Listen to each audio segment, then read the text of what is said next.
Hi everyone, welcome to our channel.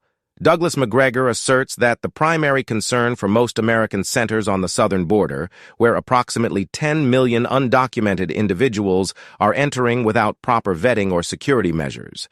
He suggests a belief that these individuals will eventually serve as voting constituents for what he terms the Unit Party in Washington, a coalition seemingly disinterested in American welfare. Macgregor questions the sustainability of this situation, particularly in light of economic factors. He observes a general lack of attention towards events in eastern Ukraine and the Middle East among the American populace unless direct involvement occurs. No.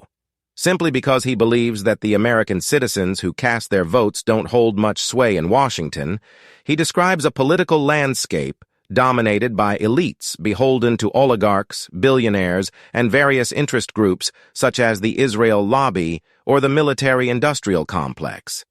These influencers, he argues, effectively control Congress and the White House, rendering them unresponsive to the needs of ordinary Americans. Regarding the potential for a particular individual to become president, he expresses skepticism about the electoral process's integrity, cited concerns raised about the 2020 election.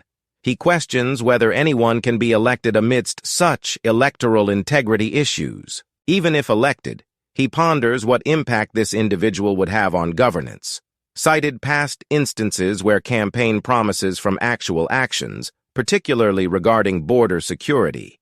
He expresses uncertainty about the efficacy of any candidate currently running for office, aside from RFK Jr., in addressing the nation's challenges. He acknowledges the possibility of significant deportation efforts akin to historical precedents, but questions whether such actions would garner support from influential figures in Congress who prioritize other agendas over securing borders and serving the American populace.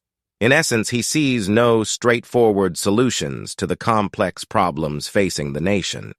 The judicial system in the United States comprises individuals appointed during various administrations. Since 1992, a majority of appointees have leaned towards the left of center, with a few more centrist appointments during Trump's tenure.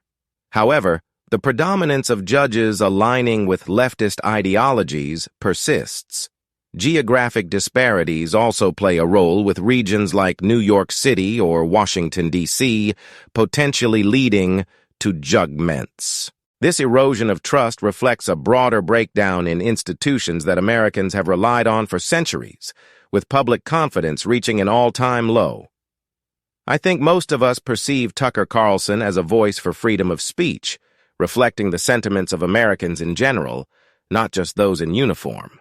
When considering the military, there's a clear distinction between lower-ranking personnel and those in senior positions. The senior ranks of the armed forces have been entangled in politics since the Vietnam War era. Prior to Kennedy's presidency, public appearances involving military figures were rare, and when they testified before Congress, they wore civilian attire to emphasize their status as American citizens rather than military representatives. However, this practice ceased in the 1960s, and since then, high-ranking officers have often been appointed to bolster the political agendas of various administrations. The issue arises when officers lend themselves as political props, leveraging their military credentials to support political figures, as seen with figures like Milley and his successors. This intertwining of military and politics poses a significant challenge. From the perspective of a former professional soldier, Tucker Carlson represents a voice advocating for freedom of expression, a rarity in today's media landscape. Criticisms leveled against Carlson, particularly those suggesting ulterior motives, often overlook the broader influence of vested interests within governments, such as Soros-funded entities. Regarding President Putin's recent remarks, while much of his commentary resonated with accuracy, his discussion of the outbreak of the Second World War marred an otherwise insightful discourse. Despite this, the overall exercise exemplifies the importance of freedom of speech. No, he concurs with the assessment. He finds it remarkable that despite past disappointments, President Putin remains hopeful for a negotiating partner, especially considering the breakdown of agreements in 2022 when Boris Johnson reneged on commitments. Furthermore, he expressed his surprise that Putin's continued willingness to engage with the West despite years of deception by Western powers and their predecessors. He highlights Putin's unique perspective on the West, shaped by his extensive experience and understanding, particularly during his time in Germany.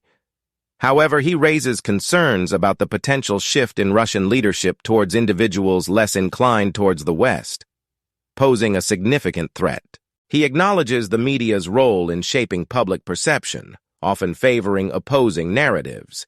He criticizes policies that he perceives as detrimental, such as open borders and the incentivization of mass migration, predicting eventual consequences, particularly amid economic downturns. Well, even a broken clock is right twice a day, and Budanov, too, can occasionally tell the truth. He believes that Budanov's recent statements are credible, given the challenges Budanov has faced, including extensive surgeries and poor health. There have been considerations for potential trade involving Budanov in the West, including the United States. His wife's attendance at the Munich Security Conference seems to support this notion. Budanov has been seen as a figure potentially inclined to align with Western interests, akin to Zelensky of Russia, which intelligence agencies like MI6 and the CIA reportedly monitored closely. However, the prevailing Western media narrative may not reflect the full context of such situations. He contrasts the availability of alternative media sources in their sphere compared to potential limitations in others. While acknowledging efforts to suppress alternative narratives, he emphasizes the importance of dissenting voices in media. He views Tucker's interview as impactful, especially within their community, despite potential differences in reception elsewhere. He observes signs of disintegration within the Zelensky regime, noting the internal strife and declining morale among forces in the field.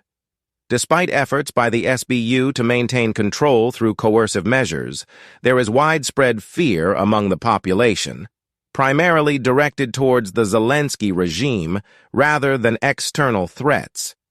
This sentiment is rarely acknowledged in mainstream media narratives. He suggests that Zelensky's focus appears to be on facilitating deals that involve selling off parts of Ukraine to various entities, including agricultural conglomerates like BlackRock. He predicts that the regime's tenure may be short-lived, particularly given Russia's growing impatience and potential plans to reclaim strategic territories like Odessa and Kharkiv. He highlights the Russian General Staff's consideration of mobilizing additional troops, signaling a potential escalation if diplomatic solutions remain elusive. The recent movements of tactical nuclear weapons underscore Russia's resolve to deter aggression rather than signaling an intent to use them.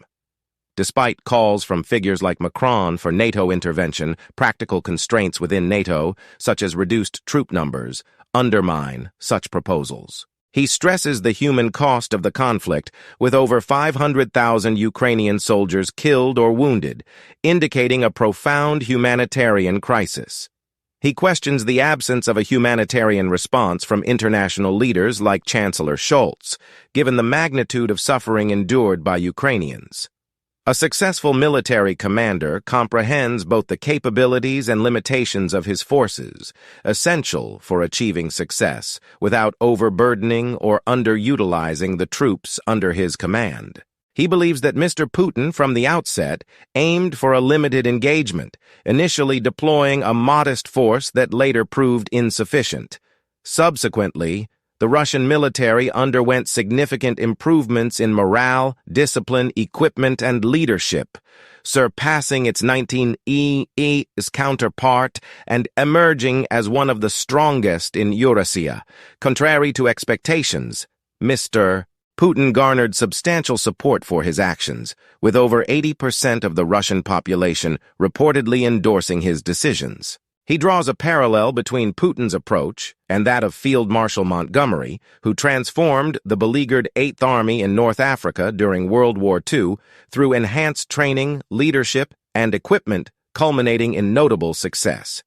He praises Putin and his generals for building a formidable force, methodically avoiding unnecessary risks and casualties while capitalizing on advancements in military technology. He criticizes Western advisors like Petraeus for underestimating the Russian military's capabilities, viewing it through outdated lenses and offering flawed guidance to Ukraine.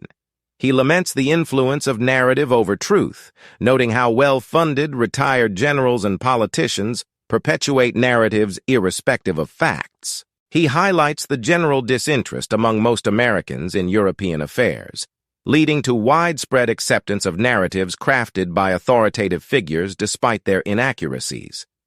He perceives such trends as tragic and criticizes similar instances in Great Britain where senior officers propagated erroneous predictions. Yeah, that's a valid question, and I'm not certain that I'm well positioned to address it honestly. I can speak to American interests and focus, but I'm not intimately aware of the sentiments across Europe. However, in Scandinavian countries, Germany,